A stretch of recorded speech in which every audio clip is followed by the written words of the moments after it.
Welcome back, Commander. I am your host for the evening, Korak, and this is Kane's Wrath on the map Tournament Odyssey. Starting us off in the bottom left-hand corner of the map, making his appearance back again in this tournament, wearing the red robe, sporting the black hand gloves. Here he is, back again, Cyberstorm. His opponent for the moment in the top right-hand corner of the map in the green robe, sporting the Traveler 59, making his first appearance in this tournament, we have Phoenix. Both fighters ready. Begin.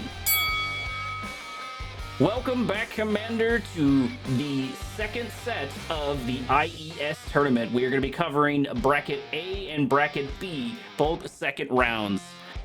It'll be Cyberstorm versus Phoenix in this one, and in the one immediately afterwards, it will be BikeRush versus TipZ. Tournament Odyssey is something we're going to see time and time again. It is relatively balanced, and most importantly, it is in this limited map pool. I did do some scouting ahead. We do have a good amount of variety. People have picked and chosen around to get a little bit of mix-up when it comes to the particular games that are coming our way. First, a little scouting for Phoenix, moving his way into the base of Cyberstorm, getting a little bit of scouting off, while Cyberstorm is not doing the same to his opponent. It will be nice to see that. There are the buzzer squads beginning to do very, very minor amounts of damage, poking themselves inside of that Seeker tank. But what's most important is the Seeker tank is here, and it's looking for any sneakiness that he might get from his opponent. Phoenix does not want to be snuck up on because Nod is that particularly sneaky opponent. Well, not necessarily opponent, but he is playing the sneaky faction, and Black Hand is pretty infamous for some of their rushes. Seeker tank going to take nominal damage. It's taking 3 buggies in order to take it out. It is finally going to go down after doing about half damage to both bikes, but its goal was not to destroy. Its goal was primarily there just to scout, and scout it did. It achieved what it wanted, and it knows what Cyberstorm is building up, so Phoenix will be able to prepare for that. Speaking of preparing, we've got a bike buggy combination making their way over to Phoenix. Phoenix is probably going to have a scout run into it here any moment. Gunwalker is going to be able to alert Phoenix to what is coming his way. Bike and buggy decide to move towards the natural expansion of their opponent, looking for some easy targets, but Phoenix is not an easy target. He already has his Seeker tanks, he already has his Gunwalkers. There is the body block from that particular power plant. More Seeker tanks move in. The micro is here for Phoenix. Phoenix saving that one Seeker tank as he moves more in, and he cuts off the forces of Cyberstorm. Cyberstorm losing his entire assault all in one go, with Phoenix not even losing a single unit that I could see. Seeker tanks are making their way back to the base to get some much needed repairs so they can continue their assault, while the rest of the Seeker tanks and singular Gunwalker move their way back to the secondary natural expansion. But the assault is actually not over, because Cyberstorm has a second set of bike and buggies, and he's looking for a hole in Phoenix's armor. Let's see if he can find it, if he can find some purchases, if he can find some kills either on those Seeker tanks or even better on some turrets. But he's actually going to get caught off. Phoenix anticipating what's coming his way, dropping down some defenses, killing a bike on its way out, stopping Cyberstorm from finding anything that he can get early on, stopping this bike and buggy combination with his Seekers. Bike and buggy splitting up here, not super great for them, but hopefully they can get out in time away from all of these Seeker tanks. Seeker tanks are pretty fast, especially compared to some of their heavier counterparts like the Predator tanks. From what I can tell, the Seeker tanks do seem to be sort of middle of the road when it comes to speed, damage, and HP. Maybe a little bit faster on the speed side, but I think Nod is still by far the speedier faction. Bike and buggy moving their way in on this tower over here, trying to kill the engineer, but it's not going to matter because they get caught off by all of these Seeker tanks. Phoenix is absolutely anticipating every move Cyberstorm makes as he gets pushed out of another engagement, loses more and more troops, and I think he was barely able to get any kills whatsoever. Defense tower taking out bike and buggy after bike and buggy, shock troopers moving in, and the forces of Phoenix begin to build and build while the forces of Cyberstorm begin to dwindle down slowly but surely over the time. Descents in the north making their way probably over to a Tiberium spike as the engagement begins over here on Cyberstorm's secondary natural expansion. Seeker tanks moving in, destroying all of these bikes and buggies. They need to be hitting these bikes, but the buggies are absorbing a good chunk of the damage. Phoenix doing a good job of grouping his forces out, setting up to where he can concave where his opponent has not done the same. Phoenix is not, or not Phoenix, Cyberstorm was not able to get the concave that he wanted. Phoenix, the Traveler 59 player, green, was able to get a fantastic concave and was able to group his forces up there for that engagement. The assault is not over as Phoenix still begins to walk his way into Cyberstorm's base, and I wouldn't be surprised if we get a GG here quite soon, because this is a lot of forces on the front doorstep of Cyberstorm, and Cyberstorm does not have any answers to any of this. There are Shredder turrets on the front line, but there's only so much they are going to be able to do. Shock Troopers moving in, Seeker tanks doing the bull, and there is the GG. Cyberstorm throws in the towel, going, this is a best of 9. I can spend my best in another match, and that looks to be what he's going to do. I'll see you in match 2, round 2, Commander.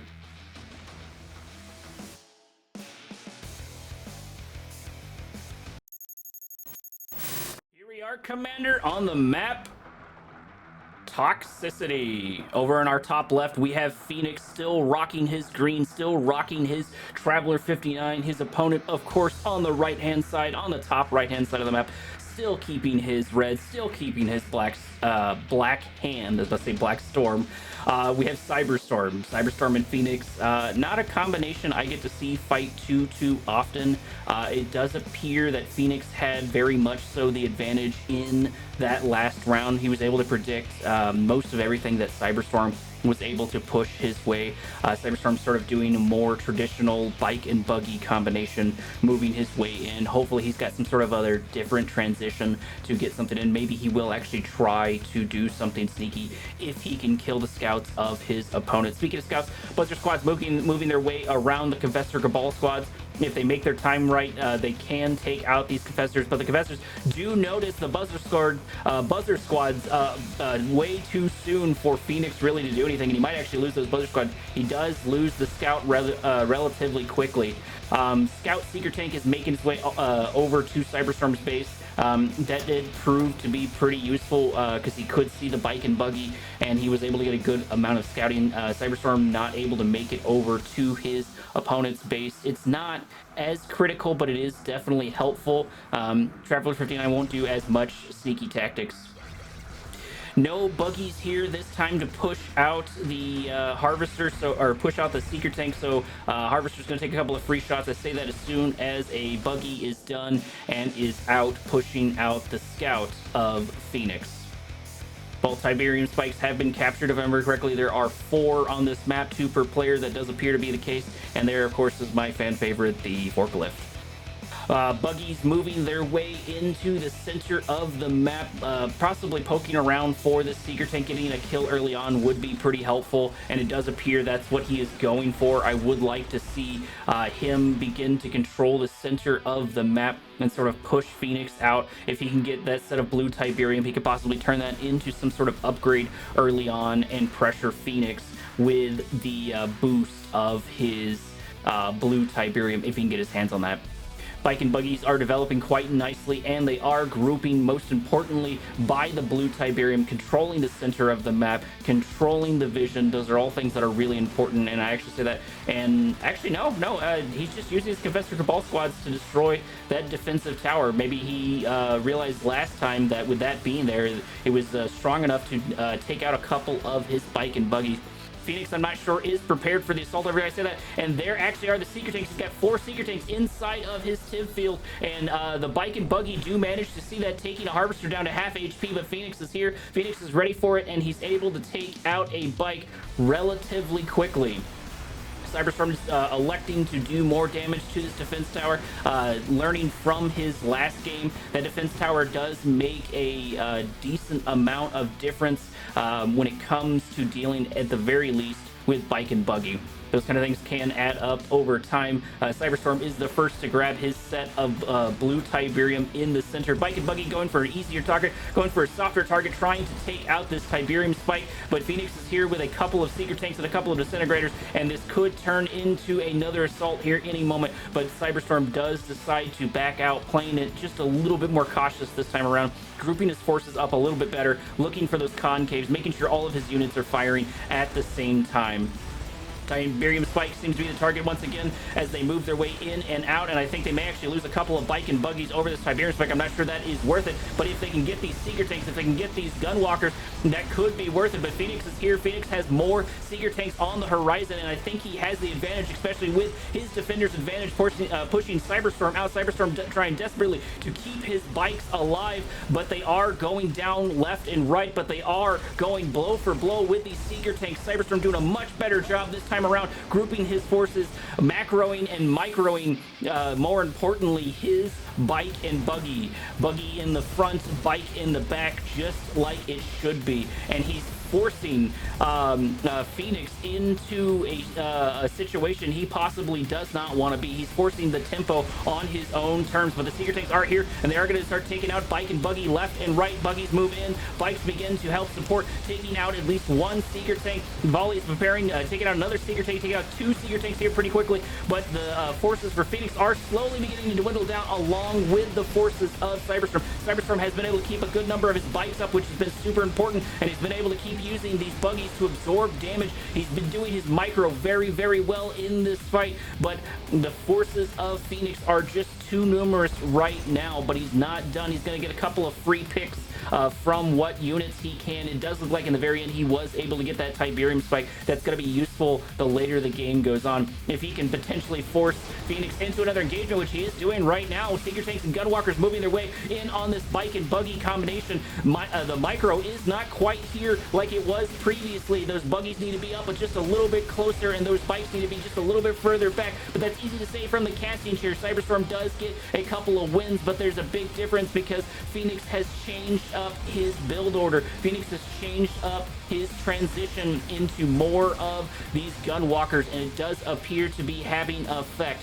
Seeker tanks are helpful, but the Gunwalkers are absorbing a good chunk of the damage while the Seeker tanks do a good chunk of the damage, sort of being a good antithesis to the Bike and Buggy combination of Cyberstorm.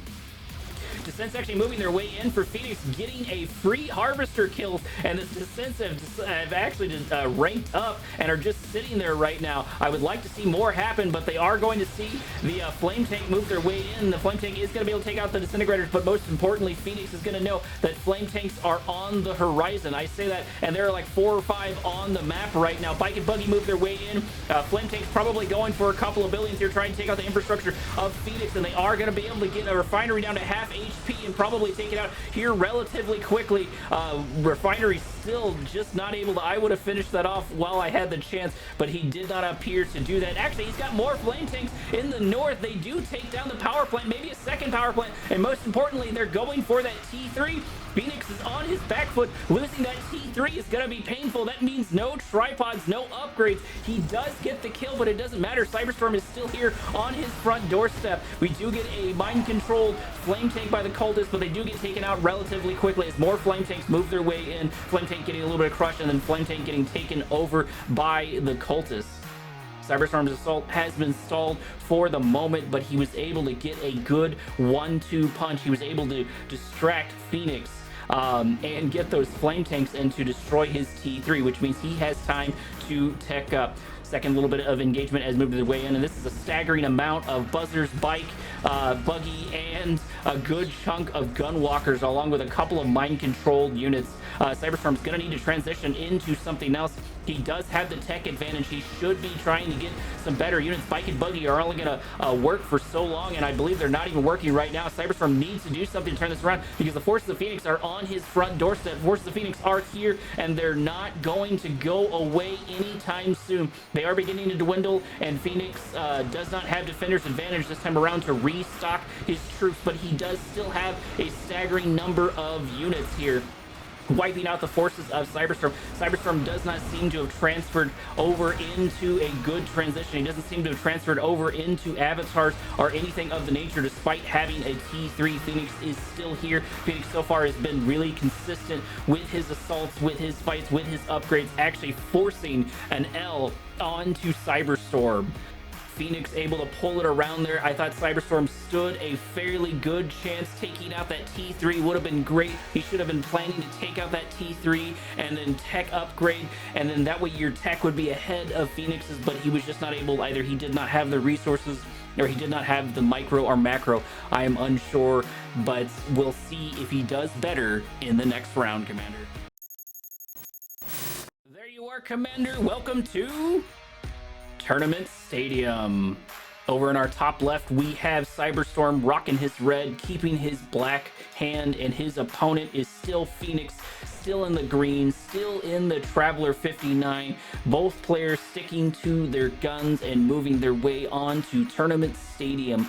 One of my more nostalgic maps, at least from my side of the fence. Tournament Stadium is not a map that has a crazy amount of Tiberium here to go. We've seen it a couple of times, and in the center we still have that blue Tiberium that begins to grow from the beginning. Buzzer squads moving their way in, Buzzer squads moving their way out, killing a Confessor Cabal squads and continuing their scout, continuing their way forward. Couple of, at least one Garrison Confessor Cabal squads have moved their way over there. Another set of Confessor Cabal squads chasing Phoenix's buzzers out, but he does not care because he's been able to sneak another one in the north, and he's going to be able to see if anything sneaky is coming his way. And speaking of anything sneaky, we do have some early bikes, hopefully some pretty good timing.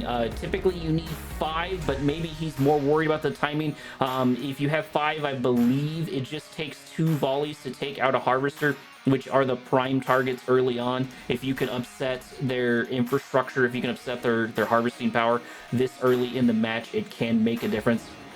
3 is not impossible to do anything, but we will get to see what Cyberstorm does have up his sleeve. Gunwalker does notice the bikes. That is going to be unfortunate for Cyberstorm. Cyberstorm is going to turn around and shoot at almost nothing. Nope, he does get the Gunwalker there very last minute, but the Gunwalker has dealt its damage, and they have pushed out the bikes. Those bikes not really able to do anything other than get a kill. Sure, that one kill can add up slowly over time, but I'm not sure little mistakes like that are going to trip up Phoenix for too long.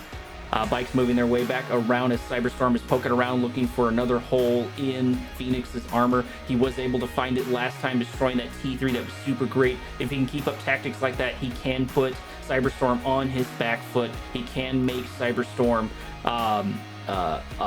sort of in a position that he doesn't want it to be, in which he did do before. By attacking that Tiberium spike, he forced the tempo change on his terms, forcing Phoenix into a fight that he wasn't necessarily, not that he wasn't ready for it, but forcing Phoenix into a fight that he was not necessarily wanting right then and there. Bike's not really finding any purchases. They're getting a couple of hits off on the drone platform.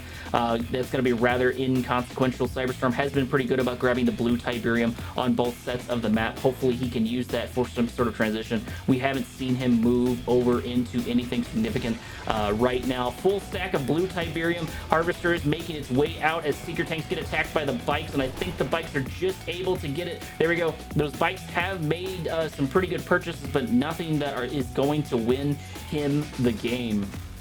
Natural expansion for Phoenix has 3 Harvesters on the map, with Cyberstorm just a little bit behind. A blue Tiberium Harvester finally making its way back, but he only has 2 Harvesters. There is the 3rd Harvester for his secondary natural expansion. Seeker Tanks moving their way in, seeing his Confessor Cabal squads, but that, most importantly, Cyberstorm is going to know this is coming. Hopefully he has some sort of defense for this, because losing Harvesters to Seeker Tanks would suck this early on. Seeker Tanks are going after one of the full Tiberium Harvesters and trying to get it. They do get it down to almost half HP, but it doesn't matter. The War Factor is there. Seeker Tanks are moving their way in, destroying the forces of Cyberstorm. Cyberstorm is not able to get a good defense off. He does have the War Factor, he does have the Defender's advantage, but he does not have any bikes here to deal the real damage to the Seeker tanks.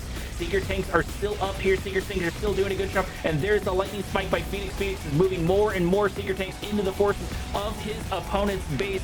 Cyberstorm just does not have an answer for any of this. There goes either the sell-off or the destruction of the power plant. And there is the low power mode for the refinery. Lightning Spike and Seeker tanks are here to stay, and most importantly, they're stopping Cyberstorm from being able to harvest. That is going to hurt him even if he wins this assault, which he is slowly but surely winning. He is going to lose a good chunk of money, and he's still losing forces left and right. He still hasn't transitioned into anything off of these particular units. Black Hand Squads do pop out from the sellout, getting this Lightning Spike taken out. That is going to be useful, but that is a good chunk of money as a Gunwalker walks over that entire cell. That is going to be a bit unfortunate. Seeker Tank and the Gunwalker do finally go down, but Phoenix is got to be happy with himself from that assault. He was able to get a good chunk of buildings. He was able to push out the harvesters, and he was able to kill a good chunk of his opponent's units. And Phoenix, not one to miss his transition, has set up his Mechabees, has transitioned into Mechabees to move their way in. Cyberstorm is not ready for this. Bike and Buggy are not going to be enough to deal with the Mechabees. Sure, if they can get a couple of good headshots, but if the Micro is here for the Mechabees, they're just going to absolutely lose this fight. And the Micro does seem to be here, at least for the moment, for Phoenix, as Phoenix is walking back into Cyberstorm's base. One Mechapede, two Mechapedes do finally get taken out, leaving only two left on the field, but they are here uncontested relatively for the most part. There's a couple of bikes here taking them out as a third Mechapede goes down, and possibly a fourth here any moment. Phoenix actually tripping up a little bit and losing to these bikes. Bikes actually did a really good job of moving their way in, and actually Phoenix is not done. Phoenix has moved more Disintegrators in on the north, killing Harvester after Harvester, and more Descents begin to group, and Phoenix is not done with his assault. Moving his way in over there, Disintegrators taking out infrastructure after infrastructure, killing the old main base of their opponent. They do finally get taken down by a well-placed Shredder turret, but the damage is done on both fronts. Very weakened Mechapede moving its way into Cyberstorm's base to regroup with one of these other ones right here, but facing the enemy like it should be, but they're not finding the purchase of it. These are going to be some expensive mistakes by Phoenix. If Cyberstorm is playing his cards right, he can turn this around, because it looks like Mechapede after Mechapede has moved its way in and is losing to the cheaper forces of Black Hand, is losing to these units. And actually, Cyberstorm decided to throw in the towel, giving Phoenix the win. I'm unsure what happened. Maybe he's worried about the income. I'm guessing, yeah, well, I mean, that's a difference in units, not resources. I'm curious to see how the resources were looking sort of there towards the end. They were pretty tied. It wasn't impossible to win that. I'm not sure why Cyberstorm threw in the towel. Maybe he'll pull something around in the next round, Commander. Here we are, Commander, on Tournament LA. Over in the south, we have Cyberstorm rocking his red, keeping his Black Hand, but we do have our first change of this match, or of these rounds. It does look like Phoenix has decided to go GDI this time, mixing it up. Not that he necessarily needed to, but trying to keep things fresh. Phoenix proving to be the stronger opponent in these matches. Cyberstorm just not really having the transitions that he needs. Maybe he's getting tripped up by the fences. Maybe he's a bit rusty. I'm unsure what the thing is, but Phoenix so far in these rounds has been relatively solid, and Cyberstorm has gotten a couple of good punches in. He just hasn't had the follow-up. Garrison Troop versus Garrison Troop in the center, and we're actually getting a little bit of an early reinforcement by Phoenix over here. Phoenix getting a couple of early units, getting a couple of APCs and Pitbulls here ready to go. Pitbull's going to have some rocket squads moving their way in, probably going to rush their way and try to get an early harvester kill. These upgraded or ranked up pit bulls and units can make a difference. They do spot a flame tank, which is a good spot. They're going to know that's coming their way, but they are going to choose to go for the harvesters of Cyberstorm. Cyberstorm having to turn his flame tank around in order to deal with this assault. Phoenix splitting up his forces, and actually Phoenix grabbing some orcas to try to take out the forces. Phoenix really mixed it up this time around. There is a SAM turret to deal with the orcas, but there's not much on the ground to deal with that, as another APC and the rocket squads rank up as they kill a harvester. Second harvester almost full of Tiberium gonna get taken out here, and Phoenix finding great purchases in this early GDI rush. I don't get to see a lot of early GDI rushes, but I think that was a relatively good one. The reinforcements into the orcas, and most importantly, able to catch that flame tank before it could do any real damage. APC is getting its way pushed out by these buggies, but it's not going to be enough to finally kill it. Hopefully, Phoenix can make it back to base and get some much needed repairs, and continue the assault onwards.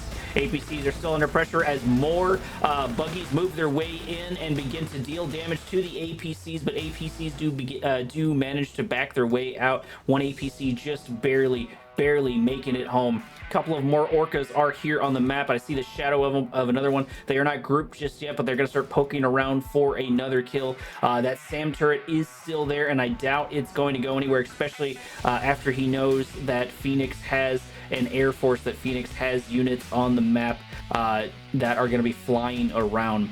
Orcas moving over to the south, possibly looking for another angle they can get. Possibly these harvesters all the way over here, and maybe that's not their goal whatsoever. No, they do turn around. Buggy's taking a couple of pot shots at them, but nothing really to write home about. Phoenix not able to get the assault that he wanted. Black Hand Squad moving their way in to take out these Rifleman squads. Rifleman squads die just as quickly as they arrive, and the Black Hand squads move into the foxhole of their opponents extremely unceremoniously. That's got to be frustrating. Bikes in the north looking for something to chew on. Hopefully they can find some sort of target. There are the buggies to support the bikes, but still, Cyberstorm has got to be hurting on resources. APC is finally getting pressured. One APC finally half HP. Hopefully can get taken out here in a moment. APC does pop out, and then APC does get the rockets down on the map before they get the ejection before the APC goes down. Watchtower is out, pushing out these buggies, but not dealing quite enough damage. Pitbull in sort of a precarious position for Phoenix, able to get a couple of good shots off, but it doesn't matter because the transition is here once again for Phoenix. Phoenix has transitioned into his tanks. Black Hand Squad's able to get a good purchase, able to get a good kill on that Tiberium spike. That will make a difference if the game goes a little bit further than it needs to. Orca moves its way in. I think we missed an Orca getting taken out over there. So far, the Orcas haven't proved as useful in this later stage of the map, but most importantly, the Predator tanks are moving their way onto their opponent's front doorstep. We've seen this before, and I suspect plenty of reinforcements to come from Phoenix here any moment as more and more Predator tanks begin to amass on the secondary natural expansion of Cyberstorm. Started to take a couple of pot shots at the SAM turrets. Taking that out would be a good choice. There is a singular Scorpion tank here, but it's not going to be enough to stop the 4 Predator tanks of their opponent. Another Scorpion tank does pop its way out, but it's going to pop its way out into 4 Predator tanks. Predator tanks are going to pop their way down, and they're going to get the cell, but it doesn't matter because they're going to get a crush by these Predator tanks. Predator tanks not able to get any harvesters just quite yet. They do get one down to half HP as one Predator tank does get taken out. Rocket squads move their way in. That is going to be the appropriate answer as Predator tank after Predator tank does get taken out. There's only 2 Predator tanks here, and I do not believe they're able to find the purchases that they wanted. There is the Orca strike, but it doesn't matter because Cyberstorm was paying attention. Cyberstorm was able to get it, and that Harvester has almost no HP whatsoever. If it rolls over one Ladybug, it is absolutely dead. Hopefully it can get some repairs here in a moment. Cyberstorm forcing a little bit of an assault in the north, and Cyberstorm actually throwing in the towel once again, giving it to Phoenix. I thought he did have it there. I thought he did have something going. If he had kept playing and poking and prodding, there's a couple of matches where I feel like he's giving up just a little bit too soon. Have some faith in your plays, my guy, and play him out, and most importantly, get the experience from playing him. Phoenix is a tough opponent, but he's not unbeatable. Either way, I will see you in match number 6. I misspoke earlier. This is not match number 6. It is match number 5. I'm not paid to count, but the map is Tournament Underground, and we actually have a mirror match. We have Black Hand versus Black Hand, Confessor Cabal squads versus Confessor Cabal squads. Phoenix does appear to have more of the forces and are able to take out almost all of the Confessors, but they do attack move, not getting it.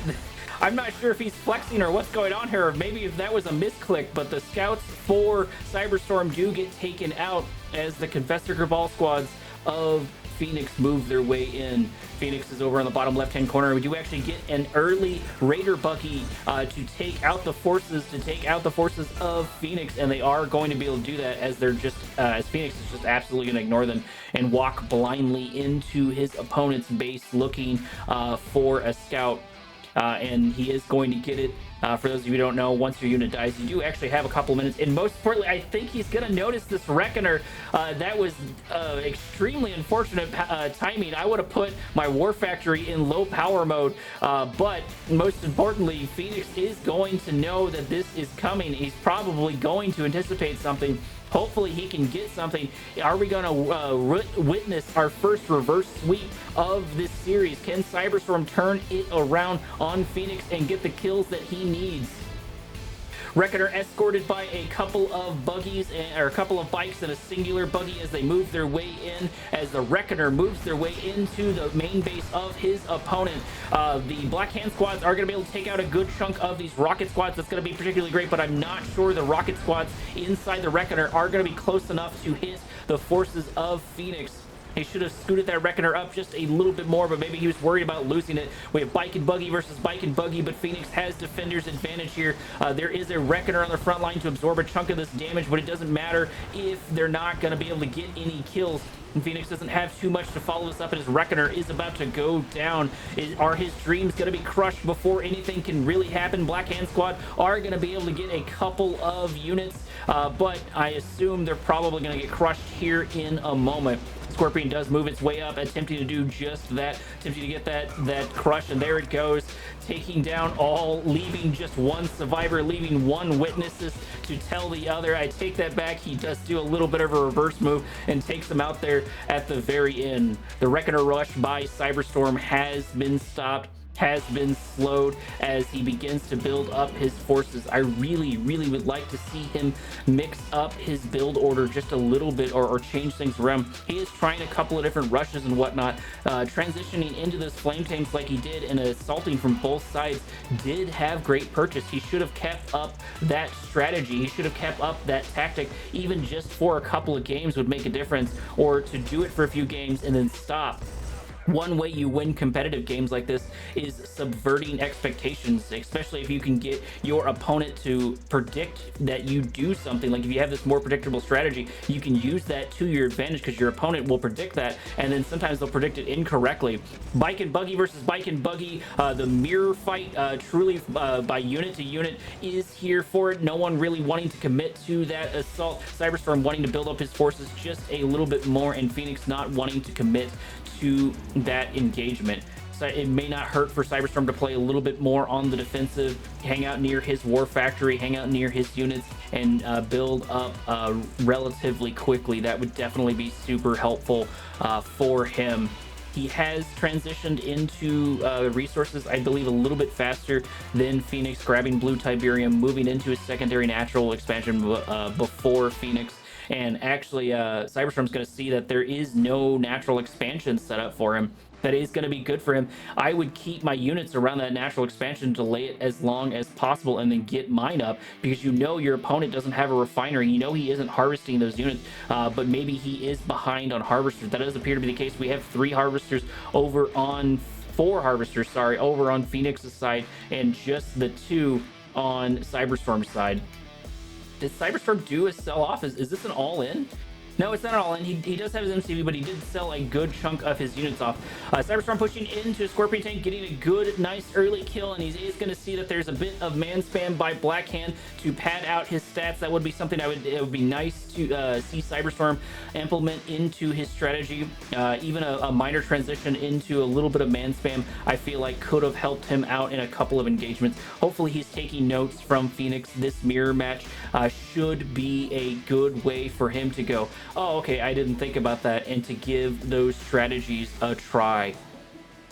Phoenix slowly but surely moving his way over to Cyberstorm section of the map. We do have a Shredder tank because they are anticipating all of these melee units. All of these infantry units moving their way in. Phoenix looking for a good opportunity to pop his way out, and actually getting a little bit of flame tanks here that could make a difference. Hopefully those flame tanks can make their way over to the infantry, and Shredder turrets are starting to whittle down the forces of them. Cyberstorm can turn this around. He does have this defender's advantage if he can keep this up, if he can keep this assault up and continue this assault, but it doesn't matter as flame tank after flame tank gets taken out. The forces for Cyberstorm are beginning to dwindle, and I'm not sure he has enough in the gas tank to deal with this. We do have an operations center. We do have a couple of flame tanks up and raring to go, and those Shredder turrets are keeping the man spam of Phoenix at bay, but at the very least for not too much longer. Phoenix has the forces to continue this assault. Phoenix has the forces to start taking out these harvesters. Secondary Shredder turret is going to be here. That is the only saving grace for Phoenix right now. I'm sorry, for Cyberstorm right now, is those Shredder turrets. But it doesn't matter because a couple of rocket squads can move their way up and start dealing damage from range. Shredder turret is able to get a couple of shots here and there on those rocket squads as they move their way back and forward. And the construction yard for Cyberstorm here is uncontested on that side of the map. Low power mode for the Shredder turrets. Hopefully Phoenix sees that because this is his opportunity to move in. Those Shredder turrets are absolutely inactive, and there's not a lot of forces of his opponent. Bike and Buggy are moving on the Bike and Buggy, and a little bit of man spam of Phoenix over here in the north. But they do get their way pushed out, and Phoenix has elected to not move in to this low power mode.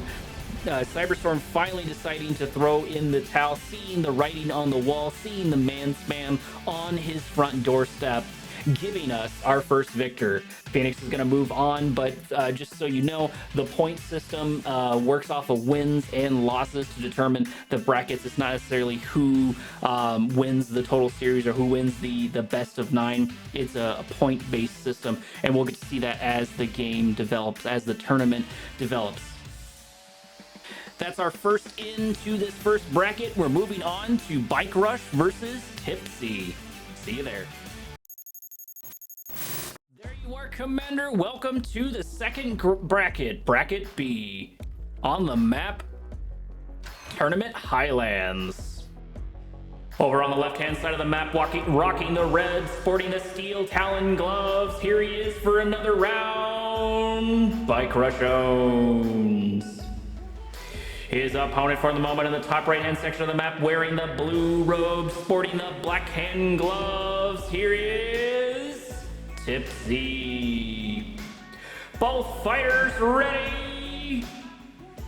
Begin! Bike Rush versus TipZ on Tournament Highlands. Not a combination I get to see too often, so I'm excited to see what's going to happen here. And most importantly, I get to see Bike Rush play something I also don't normally get to see him play, which is Steel Talons. Not that he's never played it before, but he does favor the other factions a little bit more heavily than I have seen. I think he even plays Skrin a little bit more than he plays Steel Talon. I don't have any numbers to back that up. It's purely just my personal opinion, at least what I've seen so far. I'm probably sure over the grand scheme of things, he's probably played plenty of each, especially with how old this game is. Bike Rush setting up a foxhole inside of his opponent's base, deciding to be annoying the whole way through. Some Steel Talon tactics. I am definitely excited to see Bike Rush getting his construction yard down. It is practice, and it is ahead of TipZ. That's going to make a difference. Bike Rush is one of these players who is very good at capitalizing on small advantages, on capitalizing on build orders. He practices everything down to a finite amount, down to his timing and everything else. Blue Tiberium is getting harvested by Bike Rush. Confessor Ball Squad's killing the scouts of Bike Rush. Bike Rush electing to not poke and prod at this power plant. Kind of a minor thing, but nothing really big. We do have the MRTs out here on the map. For those who don't know, Steel Talon has MRTs, which are portable repair yards. They're APCs, that is their entire job. And I have seen a lot of people do a lot of cheeky things. Like, I think one of Master Leaf's favorite things is to grab these MRTs, pop them in ox carts with a couple of units, and just have flying ox cart MRTs and just being super obnoxious. Either way, there are 4 MRTs on the front doorstep of TipZ. TipZ actually not moving to his secondary natural expansion, getting a sell off of his secret shrine. Confessor Ball Squad's moving their way in, but I'm not sure how much damage they're going to be able to do to all of these MRTs. Small engagement in the north between scouts and a couple other things. The MRTs do finally commit to the fight and move their way in. They do get a couple of shots off here and there, but I'm not sure they have what it takes to fight Black Hand here. And actually, I didn't see this.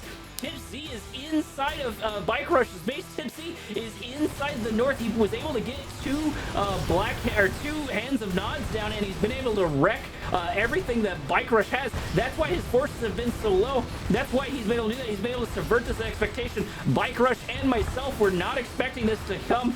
Multiple harvesters are moving their way in to get the crushes. Bike Rush is trying to recover from this as Wolverines move their way in, but it doesn't matter. I think the damage is done. TipZ able to pull one off over on Bike Rush. That is not something people get to do, but that tactic is only going to work once on a player like Bike Rush. This assault has finally decided to go down, is finally getting taken out as TipZ's forces dwindle quite heavily, but so many harvesters were taken down in that fight. Bike Rush has got to be hurting from that. One Hand Anon did get a sell off as a couple more units popped their way in, but it doesn't matter because Bike Rush is here. Bike Rush is prepared for this assault. And most importantly, the secondary natural expansion of TipZ, has not developed, but it doesn't matter. He does have a bike and buggy combination to do this 1-2 punch here, killing another harvester on its way out, focusing on another harvester. If he can get this second harvester, there's the sell-off of the refinery. Bike and buggy moving their way in. Watchtower is out, and they are going to be able to get the kill there at the very end. They're probably going to lose their lives for it. Maybe a couple might get out just in time. Actually, TipZ doing a very good job against Bike Rush, pushing him constantly, being hyper aggressive, playing Black Hand how Black Hand should be played in these very circumventing expectation maneuvers. And they're not done. Actually, they're going to move in for more harvesters, going for the throat, going for a full load of Tiberium on this harvester. TipZ is just not wanting Bike Rush to have an economy. I've said it a million times, and I'll continue to say it now, it doesn't matter how good of a player you are if you do not have any economy. TipZ moving over to the north to pick on an easier target, not able to get that harvester there at the very end. One harvester getting so close.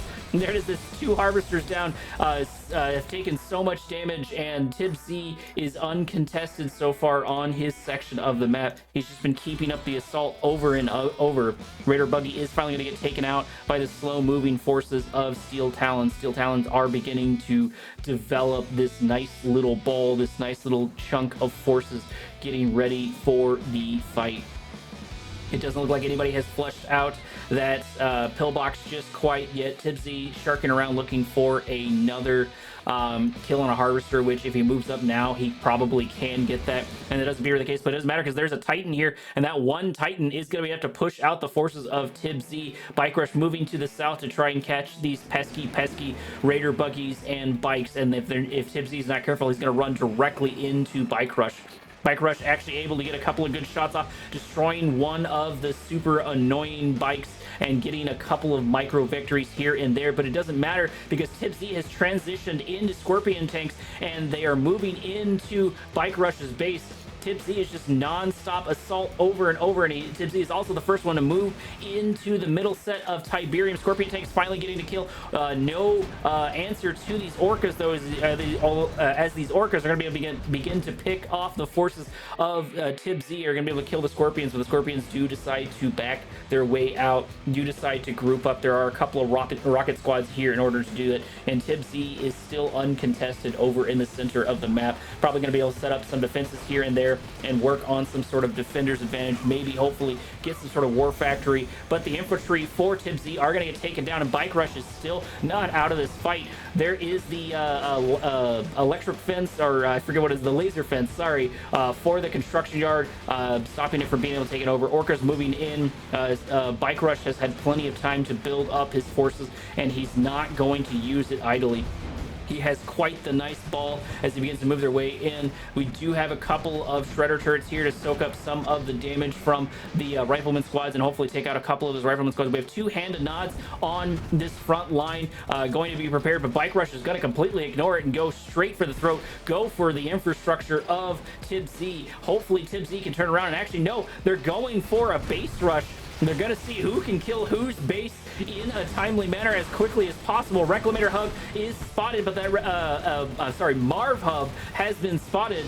Reclaimer Hub has been spotted, but I'm not sure it matters because that Marv is almost out. It's about 85%. BikeRush is still inside the base of TipZ, and TipZ is inside BikeRush's base. Whoever can kill the infrastructure the quicker, but I think TipZ actually has a little bit of an advantage since he has the center controlled. There is the Marv. The Marv is out and about, getting a little bit body blocked by that barracks, but I'm not sure how much it's going to matter. TipZ actually throwing in the towel, seeing the Marv at his center expansion, seeing BikeRush inside the infrastructure of his opponent. BikeRush just not giving in, just not giving up, even though TipZ was the primary aggressor for most of that fight and was doing very, very well against a high-skilled player like BikeRush. It is nice to see BikeRush on the back foot, and we did get to see that. Let's see if TipZ can continue to surprise us and get some victories.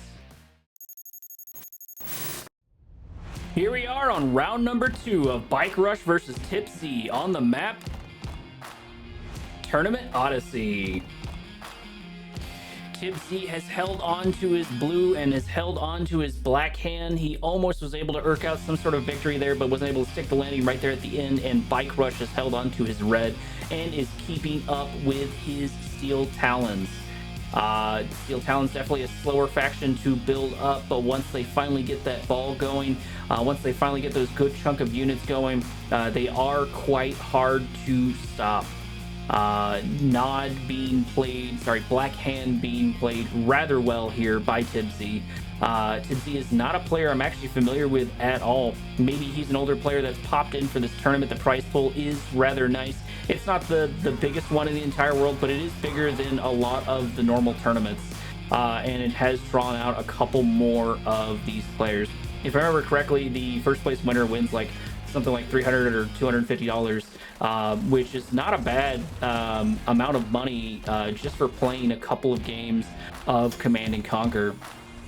You know, it's probably an hour each here and there, and they might play 6 or 7 hours, which, you know, they're getting paid to play, so they can't be too upset. They clearly enjoy the game, and having that prize is just the icing on the cake.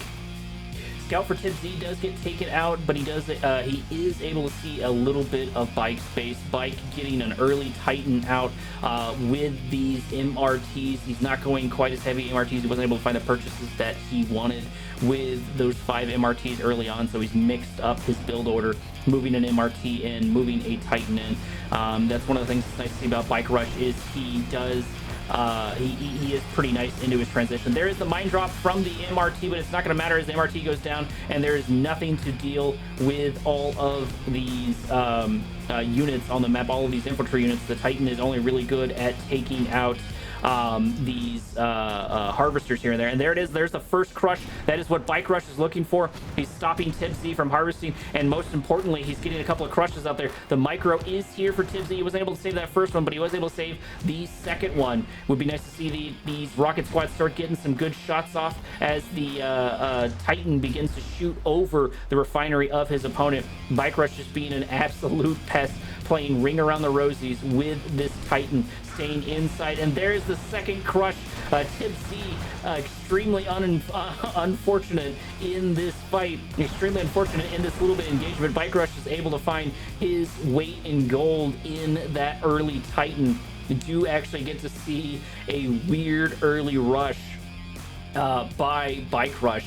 And there it is. TipZ is actually already thrown in the towel. He knows that with that economy down and with that little bit of effort, Bike Rush was going to win that. That was a very, very short round 2. Let's see how things play out in match number 3, Commander. Welcome to round number 3, Commander, between Bike Rush and TipZ on the map Tournament Dust Bowl. Bike Rush is in the north, in the red, keeping his steel talons, and his opponent, TipZ, is still in the blue, I'm pretty sure that's blue. It might actually be purple. Blue and purple look really similar on this map, but I've been calling them blue, so I'm going to keep calling them blue. But TipZ has held on to his black hand. He was able to find some really, really good purchases, like I said before, in that first round. Wasn't able to keep things together. Bike Rush getting that Titan out early on, getting those 2 crushes. That was just going to be too much of an advantage to fight. The only way you're going to beat Bike Rush is if you can constantly keep up the pressure, if you can constantly keep up the assault, because if you leave him alone or you give him time to recover, you will regret it. He will capitalize on those mistakes, much like how Master Leaf does. You cannot leave Master Leaf alone. And Master Leaf typically loses, in my opinion, when he tries to these sort of wacky tactics and tries to force them a little bit ham-fisted. Scout for TipZ is moving his way into Bike Rush's base, getting a little bit of scouting done himself, as Bike Rush does the same to his opponent, except with a couple infantry for that instead. Probably going to get a foxhole here in a moment. Buggy going to be annoying, hit this MCV, but not going to be able to do too much for it. The scouting is what he's truly after. Looks like the garrison troops are hitting nothing? There's a nod flag there, but I don't... Oh, no, there's a unit. There's a Confessor Ball Squad in there. I couldn't tell. It was weird just because I didn't see the, like, outline that you normally see, but maybe that is the outline for that particular color, because here's another building he has, and you can barely tell that he's in here. The only way you would know is that the flag is there.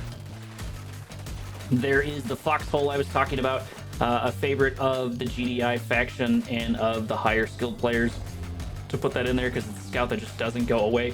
MRT, the rocket squad, going to be able to push out the raider buggy of TipZ rather unceremoniously. Nothing really to write home about just quite yet. No player has done anything real crazy. It's been all pretty standard stuff so far, at least in this match. It has not been for the last 2 couple of ones. MRT's taking a couple of shots at the garrison troops, and are going to be able to kill them here in a moment. Confessor Ball Squads are forced out of that building as it gets destroyed, and they force their way back into a secondary building. There are rocket squads, and I believe the rocket squads, or maybe actually no, there's not rocket squads in there. That's what the MRT fires, but they're going to be better at clearing out this building than you would normally see APCs for. MRTs are definitely a little bit more geared towards hurting buildings and a little bit more geared towards hurting armor because of their rocket squad abilities, or their rockets just in general. TipZ has developed a decent amount of man spam, and this bike and buggy combination, definitely a good combo. Garrison troops are going to be pretty helpful here. Other than like grenade squads, I'm not sure everything that GDI has to flush people out of buildings. They might have a little bit harder time to do that. I know the railguns do decent at it. Bike and Buggy moving their way into Bike's base. Watchtower is here for the defense, going to be able to hopefully take out one, maybe two of the bikes. They do manage to draw out at least one of these Wolverines, maybe able to get a kill here in a second. TipZ moving his assault further on in as the MRTs move their way in to anticipate this assault. TipZ has regrouped with a couple of rocket squads here in the north, but I suspect we're going to get a 1-2 punch somewhere here by TipZ unless he's playing it slowly but surely this time around. Orcas moving their way in, gonna be able to get a good scout out on TipZ's base and probably hit one of the refineries here in a moment. They're gonna take a couple of shots as rocket squads move their way in. They are gonna hit the refinery, but it's gonna be able to do not too much. Bike and Buggy in the north are gonna get taken out by these MRTs, I forgot their name, and Wolverines by BikeRush, by Steel Talons. Sharking their way in, looking for some sort of purchase, but BikeRush is there everywhere he tries to go to pop that out. One Wolverine does get taken out, possibly a second one here in a moment, but lots of Bike and Buggies go down for it, and almost all of the bikes are out of this Bike and Buggy, leaving only one here to do not too much. Infantry squads moving their way over on the northern Tiberium spike of their opponent.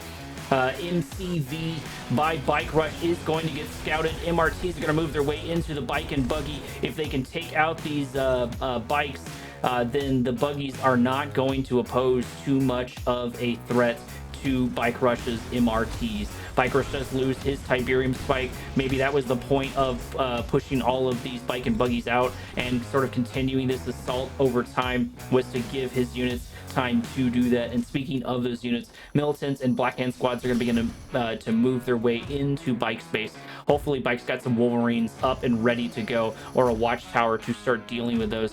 He does have two GDI rifleman squads, and that might be enough with a Watchtower to get a couple of good kills on this stuff that is moving its way forward. MRTs are going to move their way here for the save. They're going to be able to do so much damage, but some damage is better than no damage whatsoever. Most importantly, they're going to get killed, and they are going to be able to get a small little bit of rank up. I'm guessing that was the unit inside that possibly got the rank up. Behemoths are finally out. Watchtowers are out at the secondary, I guess first and only natural expansion for BikeRush. Losing that Tiberium spike is going to hurt him slowly but surely over time.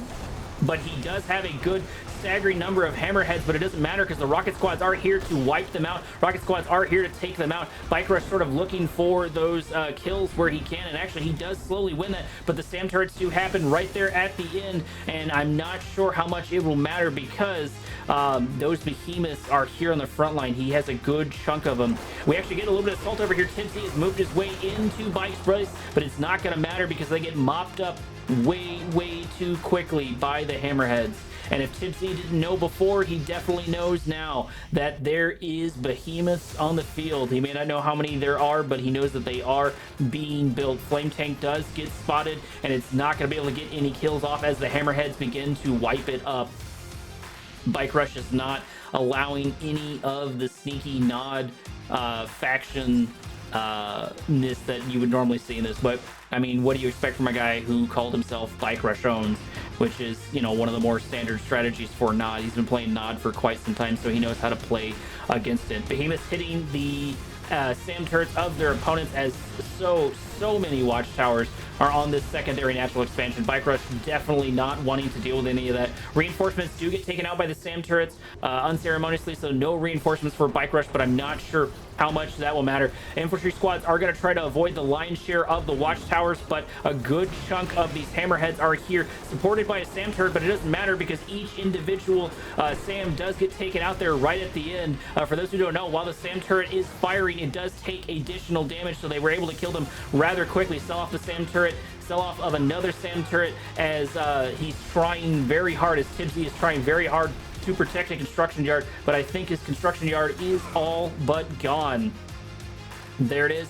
I don't know if he was able to do a sale there right at the very end. I'm not sure. The base rush was stopped by TipZ. TipZ was not able to find the purchases that he wanted, and BikeRush has been allowed to build up all of these Wolverines, has been allowed to build up these behemoths, has at least 4 behemoths they're going to be able to do a good chunk of damage, and most importantly, damage from afar.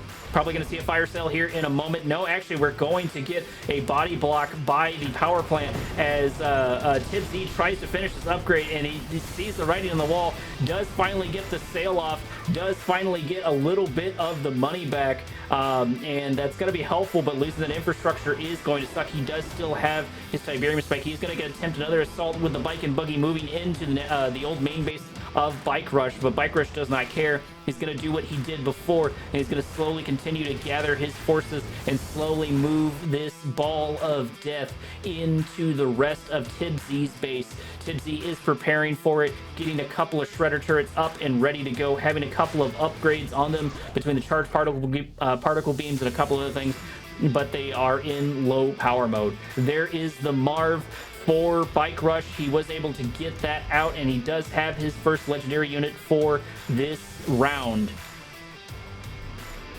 Does not look like TipZ was able to get the tech that he wanted to. Losing that tech early on and losing it right before the upgrade has got to hurt. He does have a good chunk of bike and buggy, and they are going to find some sort of target here, but that did not work for him last time. Maybe he can find some more purchases. He does have these Tiberium Core rocket upgrades, but I guess without the T3, he cannot use them just quite yet. Hammerhead's getting caught in a bad position. They do not want to be here into this bike and buggy, and they are going to get slowly but surely taken out. There are still a good chunk of them, and I'm assuming some AP ammo. Yep, they do have the AP ammo, and actually they're able to take out the majority of the bike and buggies of his opponent, but it doesn't matter because TipZ got what he wanted. He's able to destroy that mobile air force, able to kill the lion's share of those units. MRT doing a little bit of scouting, or maybe a misclick over there by BikeRush. It's quite hard to tell. There's a lot going on in this match. TipZ continuing to amass man spam and bike and buggy. He does not have the tech right now in order to switch into a Reclamator hub in order to get a Redeemer out. For the moment, he also can't transition into avatars, which would be really nice into Steel Talons, or at least a couple of avatars could sort of like round up that. There is a good healthy amount of behemoths here up and ready to go. BikeRush is clearly posturing, clearly getting ready for assault, selling off all of his watchtowers, moving into assault, getting more meat shields for this particular assault to start moving his way in. BikeRush does do a little bit of scouting to see what TipZ has out and raring to go, and he is going to see a good chunk of this. Hopefully TipZ can move around over to the south. Marv with, I think that's 4 engineers in it, up and ready to go, here to soak up a lot of damage, here to soak up some of the resources that it can. Bike and buggies are uncontested in the north, but I'm not sure it matters because BikeRush has amassed this massive amount of forces, and they're going to move on TipZ's base here any moment. TipZ getting a couple of minor victories, killing a couple more hammerheads, attacking a couple of more towers, and getting a flame tank over there in the north. But BikeRush is not sitting idly by. He is like I said, amassing forces, and most importantly, we have an ion cannon. I'm not sure this game is going to last another almost 7 minutes, but he does have it up in the tank and ready to go. Majority of the bike and buggy do get killed in the north, which is going to be unfortunate because the main assault is here. BikeRush is on TipZ's front doorstep, and TipZ I don't think has the forces to deal with this. This is going to be a lot of Wolverines in order to fight all of the man spam of TipZ. TipZ, I believe, he's still not grouping his forces. He's still not grabbing his bike and buggies. He needs to get everything that he possibly can down here to the south. There it is. Bike and buggy are moving their way on the mini map over towards here. This will definitely make a bit of a difference overall. One of the biggest things to deal with is going to be all of these behemoths and all of these Wolverines. Marv's going to move its way in. Its job is to soak up all of the damage. It has 4 engineers in here. We do have a good chunk of forces by TipZ. TipZ focusing on those Wolverines. Definitely that's the call because that is the majority of his forces. Although I don't think he has the forces to take out everything that is here. There's just too much here to deal with, and he doesn't have an answer to the behemoths, as the behemoths just absolutely eviscerate all of TipZ's infrastructure. There is the GG by TipZ. He sees the writing on the wall and knows for sure that BikeRush has won this one. Hopefully TipZ can turn it around in a couple of these other matches. Like I said, I'm a big fan of seeing BikeRush on his back heel, and I'm hoping to see more of it. I'm hoping to see BikeRush challenged time and time again, and TipZ, like I said, did very well in that first match. I'll see you in the next round. Here we are, Commander here in match number 4 between BikeRush and TipZ. Can you name the map? It is Tiberium Rift. We are getting a little bit of a mix-up this time around. TipZ not able to find the purchases that he wanted with Black Hand, and he is keeping his blue, but he is switching to Traveler 59. BikeRush holding on to his, actually no, not holding on to his Steel Talons. BikeRush actually mixing it up too, moving over to Nod, keeping his red. Little bit of a change up, little bit of a mix up between both players, and I am here for it. I'm excited. I want to see what TipZ has in store for us. BikeRush's Nod is something I'm pretty familiar with, so I don't think he'll mix me up too much. TipZ being a player, like I said before, that I am not super familiar with. I don't know if he has a different username in this tournament. He is in the brackets as TipZ, and he is listed in the replays as that as well. So hopefully I am calling him the proper name. Hopefully that is the case for this. Secondary first natural expansion for TipZ is on its way. Drone ship is moving its way over, as well as BikeRush moving pretty identical timing. I think the drone ship is a bit slower than the MCV. It's hard to tell. I kind of wish I had some stats on that. I'd have to look at that. I'm pretty sure Master Leaf has a video or something, or some sort of blurb out explaining the speeds between each individual unit. I am kind of curious to see specs like that. I'm gonna have to sit down with a spreadsheet and figure out all of the different abilities, because I found out from watching Cyberscast actually that the stasis field, that the gigantic bubble you can see from Skrin, is different based off of which sub-faction you do. One stops you outright, one slows you down, and I forget what the other one does. And Cyber explained it a little bit in that particular cast, in one of his last live Twitch casts that he did. He explained that in relative detail. Scout over here for BikeRush, poking and prodding, seeing that the development of the natural expansion is happening about the same time as Seeker tanks begin to move their way in, taking free pot shots at the power plant, but backing out before the Scorpion tank for BikeRush can do anything for it. They do not want that engagement just quite yet. I think 1-for-1 Scorpion tanks win against the Seeker tanks, but I'm not sure. Once again, that's going to be something I sit down with a spreadsheet and figure out what units beat what units win and how much. I've got a pretty good idea, but not when it really comes to the tank. I know that GDI's tank unit, or GDI's early armor unit, is the strongest but the slowest. And I believe they also have the most HP. Nod's typically faster, and like I said before, I think the Seeker tanks are in the middle of the road. TipZ has got a stasis chamber and a nerve center out here and ready to go, and most importantly, he's got a couple of shock troopers. I've seen in 2v2s how well those shock troopers can do, so I'm curious to see what TipZ is going to be able to get. Gunwalker going to move its way into the secondary natural expansion of BikeRush, but BikeRush is not having any of it, as his Scorpion tanks and buggies move their way that direction. Shock troopers moving their way to hopefully match BikeRush. I'm not sure if they know exactly where he's at, or if they're about to get lucky here, if they can get a good blink in and get a good chunk of these units. But it doesn't matter, because there's actually a bit of a decoy army there. As the shock troopers move their way out, they did not see the decoy happen, so they do not know that half of this army is fake.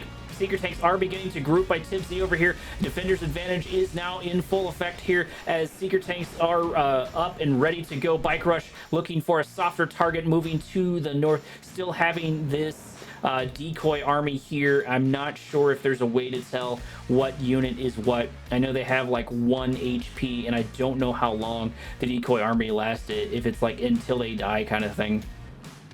Getting a good healthy chunk of shock troopers here, gonna move their way into their opponent's base, but the raider buggies are here, and they're gonna move their way in on all of these shock troopers. Shock troopers do get a blink out, but a couple of units do get left behind. They are beginning to mop up a couple of shots here and there, but BikeRush is ready for it. BikeRush is here for it. He does have the ram in front of the Scorpion tanks. In order to get a couple of crushes, he needs another blink happens there, and they run right into mines as they all get destroyed. BikeRush anticipating that rather well, pushing his opponent into a literal trap, pushing his opponent into those mines, forcing TipZ to lose all of those shock troopers, which he spent a good chunk of his money on.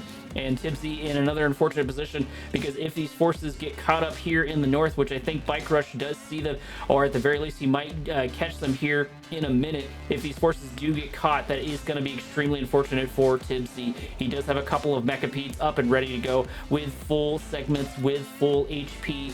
Those units do finally get caught, the Seeker tanks and the Scorpions. We do get our first little bit of upgrades over here by BikeRush, as BikeRush has got his laser capacitor turrets, and they are able to take out the forces of TipZ rather quickly. TipZ moving in with his mechapede, but it's not going to matter because BikeRush is moving in on his opponent's base. One mechapede is going to get caught out. One harvester is going to get destroyed as all of these forces, all of this armor moves its way into TipZ. I believe we're about to hear the sounds of the fat lady singing. We do have a tripod out. We do have a couple of mechapedes out. Maybe there's enough here. There's the first one click of the match that could turn things around. These forces have moved their way around. Mechapedes are in an unfortunate position. This is not where they want to be fighting. This is more in BikeRush's favor. Even with the one click, mechapede after mechapede does get taken out, as this armor is still uncontested right outside of TipZ's base.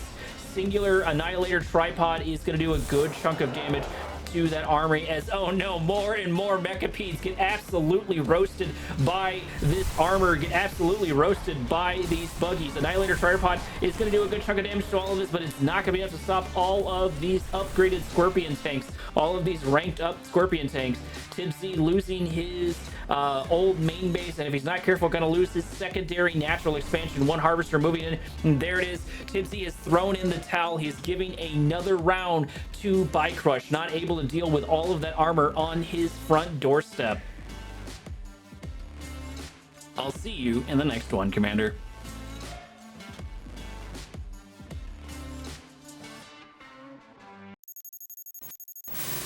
Can you smell that, Commander? That is the smell of Tournament LA. Over in the south, we have BikeRush switching back to his Steel Talons. In the north, we have a Mark of Kane from TipZ on Tournament LA. Let's see if these Awakened squads can get something good off early on, get a couple of early EMPs, maybe slow up some harvesters, maybe get TipZ a victory that he needs in order to irk out a couple more of these fights. Because like I said, even though this is a best of 9, it's a point-based system, so any points that he can score, unfortunately running into BikeRush for his first match is going to be rather rough. I'm excited to see what he can get done later on in the brackets if he has those opportunities. I haven't seen exactly how everything lays out. We do get an EMP on the MRT. TipZ poking and prodding, looking for something that he can eat, running into the forces of BikeRush, and probably going to lose these early Awakened squads. Getting a couple of attack bikes too, specifically moving their way into the center of the map, maybe trying to get this MRT, trying to get a kill early on, grouped together by this Raider buggy moving its way in, and the bikes are going to be into poking at some of these harvesters. Maybe they can get an early kill, maybe they can get some early victories onto BikeRush's harvesters. At the very least, they're going to be able to push one harvester almost with full Tiberium on its way out. More and more bikes begin to join this assault as they begin to poke and prod here and there at units, switching over finally to killing the Pitbull, switching over hopefully to killing one of these harvesters. There is the sell-off of a refinery as BikeRush needs more on the defense because he's going to lose some sort of advantage. One set of one harvester full of blue Tiberium is going to get taken out, as another one here in a minute is probably going to get taken out, and there's actually the sell-off of the power plant actually killing that harvester. Unfortunately, he did save BikeRush some money, but he also lost a whole bunch, and a third harvester might actually be able to go down. TipZ might finally find his purchase. Is he going to be able to get a kill? Is he going to be able to get a win on BikeRush? He is certainly impressing me when it comes to these fights. BikeRush actually throwing in the towel early on. TipZ able to get a couple of really good kills, a couple of early victories. He decides not to fight it out. He decides to save his brain power for another match. I think that is a wise move against a player like TipZ, to not press your luck on that and to save your stamina for this next one. I'll see you in match number 6, Commander. Welcome to match number 6 between BikeRush and TipZ on the map Toxicity. Over on the left-hand side, we have TipZ rocking his Black Hand faction this time around, and over on the right, we have a little bit of Traveler 59 actually from BikeRush hanging on to his red, but wanting to make things just a little bit weird for this match. Make things a little bit weird for this in general. BikeRush has racked up plenty of wins in this to give him a couple of points to transition onto this. I believe the next set, after everybody runs through the brackets, how it boils down to is the second and third place winners fight each other in the next bracket, and then the bracket after that would be whoever wins that second player versus third highest player, and like I said, everything is point based wise. Fights the winner of each bracket, and then whoever wins those matches goes on to the finals and is able to go for the first place or second place victory. Buzz's Squad is able to get an early kill following up this Seeker Tank, keeping up with BikeRush over here as BikeRush moves his Seeker Tank into his opponent's base, and actually, more importantly, notices a Flame Tank over here by TipZ. TipZ trying to get something sneaky off, but BikeRush smelled it out, and he did see it coming, and he's going to be able to keep up with this Flame Tank. Seeker Tank's going to intercept the Flame Tank. That is extremely unfortunate for TipZ. The timing is just not there, but the scouting is here for BikeRush. It's probably better to cut your losses here. A couple of bikes move their way in to support this Flame Tank. Hopefully they continue to support him if he's going to move his way forward. I would at least try to get a Tiberium Spike or something with this Flame Tank. Flame Tank backing its way out, regrouping with Bike and Buggy by TipZ. Keeping that Flame Tank alive could be particularly useful. He did prove that he can do a couple of sneaky tactics and that he can pull one off on BikeRush. Maybe BikeRush wasn't ready for that level of tempo from TipZ in that first one. By the way, TipZ did manage to get a couple of really, really good punches in that match. Bike and Buggy sharking around, looking for the north, looking for the south, looking for some sort of opening to move their way in, and most importantly, trying to keep their the eyes off of that Flame Tank wherever it went. But if not, maybe they can wrap up a kill. They do get a Gunwalker early on, but Seeker Tanks move their way in as Gunwalkers fight the infantry of TipZ. Couple of Bike and Buggies do get taken out, and there is a Black Hand Squad to kill the Tiberium Spike of BikeRush. BikeRush fighting against a set of BikeRush for him, fighting this Bike and Buggy combination. I still have no idea where that Flame Tank went. Flame Tank is actually in the north. He did manage to shark his way all the way around, and he is TipZ actually is forcing BikeRush's forces out over here into this engagement. Buggy's moving their way in, trying to get what kills they can, trying to kill a couple of these cultists and kill them as quickly as they can. And most importantly, the bikes are able to get a couple of really good shots off. Flame Tank does move its way in, but it's not able to get anything in time because the cultists are actually here to steal it. Lightning Spike is here for the protection for the cultists and the Flame Tank. Losing that Flame Tank has got to sting. TipZ needed that. That was the final punch. That was the final part of the fight that he really needed. He did manage to draw out the forces of BikeRush, but I think that's what BikeRush wanted him to think. He knew that Flame Tank was around, and he was expecting it to show up somewhere, and those cultists were up and ready to go in the north to take it over rather quickly. Defense tower is getting taken out. It is being repaired slowly but surely as a couple of this descents do go down. They're just not able to find the kills, just not able to find the damage that they want. Black Hand Squad actually hitting the drone ship of BikeRush as BikeRush moves cultists in order to move the Black Hand Squad against his ally, against his opponent, against TipZ. TipZ will have to kill these Black Hand Squads or suffer their damage. Suffering their damage does appear to be what he's doing instead of fighting them, because he's got too much on his plate right now. Losing those units would suck, but there's nothing he can do about it. He might as well destroy them as quickly as he can. There is a good chunk of Raider buggies here to start soaking up some of the damage, but I'm not sure they have what it takes to kill all of this. They are doing a quite service to themselves. You know, they're staying in this fight quite longer than I would have expected. Another flame tank actually does get grabbed. I don't know where that one came from, but a secondary flame tank was taken out as the forces for TipZ constantly get used against him. There it is. He's thrown in the towel, giving BikeRush all of these victories, all of these points, hopefully securing BikeRush a seat in this upcoming bracket. Thank you for tuning in, Commander. This has been the end of the second set of matches for Bracket A and Bracket B. I'll see you in the next one.